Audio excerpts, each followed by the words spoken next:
अस्सलाम वालेकुम। मैं अमजदुल्ला खान, स्पोक्समैन एमबीटी। देखिए, 2 दिन कबल जो आंध्र प्रदेश के डिप्टी चीफ मिनिस्टर है पवन कल्याण का एक बयान मेरी नज़र से गुजरा जो एएनआई को दिए हैं उन्होंने। उस बयान में उन्होंने ये कह रहे हैं कि 100% मुसलमान जो है आतंकवादी होते हैं। जब उनके ऊपर कश्मीर के ताल्लुक से बयान पूछा गया, तो सबसे पहले तो हमारे पुराने शहर में एक कहावत है कि बच्चा बोला नहीं बोला, मुंह खोला तो बोला अम्मा मरो बाबा मरो। ये पवन कल्याण को जो है तारीख नहीं मालूम हिंदुस्तान की, और दहशतगर्दी की तारीख नहीं मालूम। अगर इस पवन कल्याण को तारीख मालूम रहती तो ये बेचारे ऐसी दीवानी अनाप शनाप बकवा नहीं करते। तो पवन कल्याण आए दिन जो है नरेंद्र मोदी और अमित शाह के दिल पे चढ़ने के लिए मुसलमानों के ताल्लुक से जो मुँह को आया वो बयाना दे रहे हैं। इसके अंजाम की इनको फिक्र नहीं है। इनको ये अंदाज़ा नहीं है कि जो भी मुसलमानों के ताल्लुक से लबकुशाई किया है उसका पॉलिटिकल डेथ होता है। अनकरीब उनकी पवन कल्याण की भी सियासी अ, खात्मा होने वाला है। इनको ये नहीं मालूम कि गांधी जी को मारने वाला कौन था। उसका नाम था नाथूराम गॉडसे। कोई मुसलमान नहीं था। गांधी जी से लेकर इंदिरा गांधी के मारने वाले का कोई मुसलमान नहीं था। जितने भी मॉब लिंचिंग किए जा रहे हैं ये पिछले जब से नरेंद्र मोदी की गवर्नमेंट आई है, ये सब के सब जो है ये हिंदू दहशतगर्द है। तो पवन कल्याण पता नहीं कौन से मेंटल हॉस्पिटल के रिजेक्टेड कैंडिडेट हैं, इन्हों नहीं मालूम। तो मेरी पवन कल्याण, और ख़ास तौर पर मुझे हैरत ये हो रही है कि पवन कल्याण की पार्टी में जो मुसलमान हैं वो अभी तक इसके ऊपर कोई रिएक्शन नहीं दिए।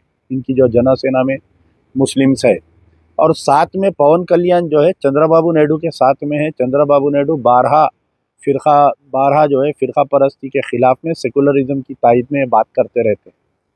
तो चंद्रबाबू नायडू और उनके बेटे लोकेश, नारा चंद्रबाबू नायडू और नारा लोकेश पवन कल्याण के स्टेटमेंट में एक भी बात नहीं बोले। तेलुगु देशम में इतने मुस्लिम कायदीन हैं, इनका ज़मीर मर गया इनका असल में। तेलुगु देशम चंद्रबाबू नायडू वक्फ बे वक्फ बिल की तायद करे, एक्ट बन गया और मुसलमानों के साथ दुनिया का नुकसान हो रहा। नीतीश कुमार की जो पार्टी है वो पार्टी के तकरीबन मुसलमान इस्तीफ़ा दे दिया और बयानबाजी कर रहे हैं उसके ख़िलाफ़ में। लेकिन तेलुगु देशम के मुसलमानों का ज़मीर क्यों मर गया मुझे समझ में नहीं आ रहा। तेलुगु देशम में वहाँ पर कई मुस्लिम चेयरमैन हैं, कई मुसलमान जो है छोटे मोटे पोस्टों पे है। एन मास पूरे जने रिज़ाइन करना चाहिए।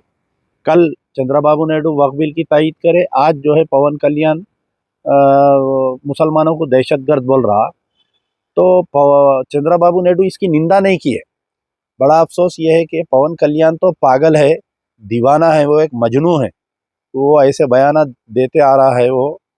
तो तेलुगु देशम के अक़लियती कायदीन या तेलुगु देशम के सरबराह इसको कंडेम क्यों नहीं किए। और मेरी पवन कल्याण को ये लास्ट वार्निंग है। पवन कल्याण, तेरे को ये लास्ट वार्निंग है, अगर आइंदा तू मुसलमानों के ताल्लुक से अगर कोई लबकुशाई करेगा या दीवाने शाने बयानत करेगा तो फिर तेरे को सबक सिखाया जाएगा। तेरे को तेलंगाना में तो तेरे को कहीं पैर रखने नहीं देंगे हम, आंध्रा में भी तेरी ज़मीन तंग कर देंगे हम।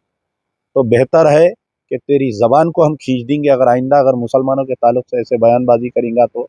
खबरदार, ये अमजदुल्ला खान की वार्निंग है तेरे को।